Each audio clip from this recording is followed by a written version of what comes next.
These fishermen from Tabualevu village have swapped nets for pencils and joined scientists from the University of the South Pacific to try and discover why the catch in their ancestral fishing grounds has been falling.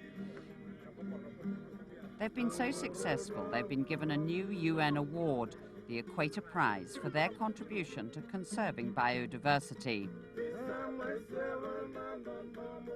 The mangroves that line the hundreds of islands that make up the Fijian archipelago and the coral reefs that in turn surround them are the nurseries and spawning ground for these seas. It's here that the fishermen, together with their collaborators from the university, are concentrating their research.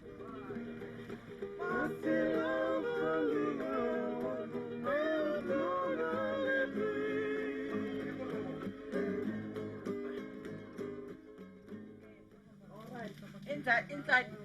Paulina is from Voyoa village on the north coast of Vetilevu. She's searching for crabs. She'll work 5 hours or more until the turn of the tide to find just 2 or 3 of them. The crabs have grown scarce in the mangroves along with the fish. Even so, these will be a welcome boost to her income when she takes them to market.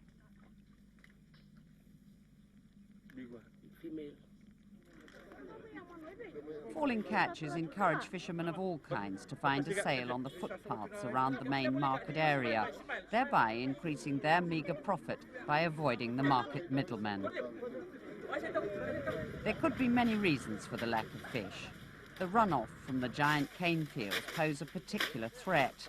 Rainwater washes large amounts of fertilizer into the mangroves and over the reef. It's a potent mixture for large algae blooms that smother the breeding grounds for fish. The growth of tourism and cruise boats, increases in population, and the effects of climate change, all of this diminishes the supply of a food resource locals had once thought was infinite.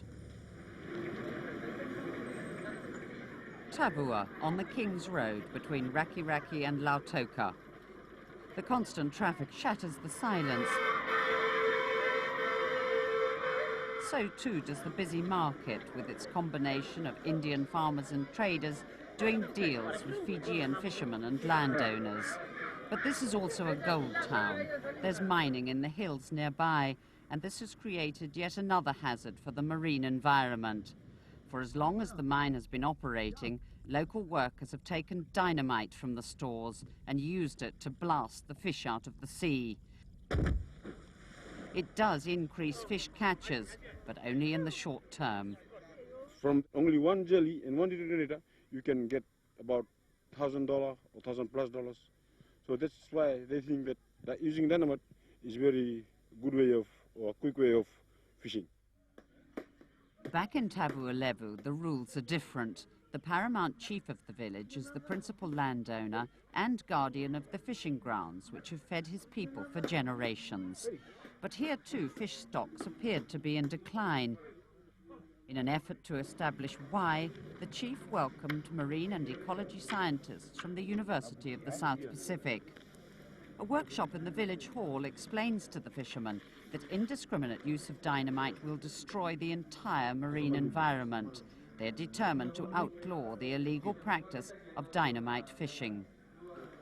The paramount chief here actually came over to the university and asked if we could assist them in helping them to come up with some kind of a management strategy or plan so that they can harvest their resources in a sustainable way, and also highlight the indiscriminate fishing methods like the use of dynamites in the marine areas.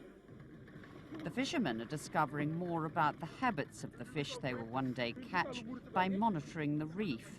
This is encouraging them to adopt sustainable fishing and therefore manage their most precious resource. The objective of today's training exercise is to have the local community get a feel of this monitoring method that we've taught them so far. Basically, it will help them collect this data on the indicator fish that they want to monitor. The partnership between the fishermen and the university is crucial to the success of the initiative. We are trying to integrate the two, the traditional knowledge as well as scientific knowledge, and come up with something that is appropriate and applicable to the community here. Using dynamite kills the corals, kills the fish, and they are not going to grow again in about 10 or 20 years. So it's better for me, because of thinking my children and my grandchildren who will be future in to come and look after my village. So it's better for me not to use the dynamite.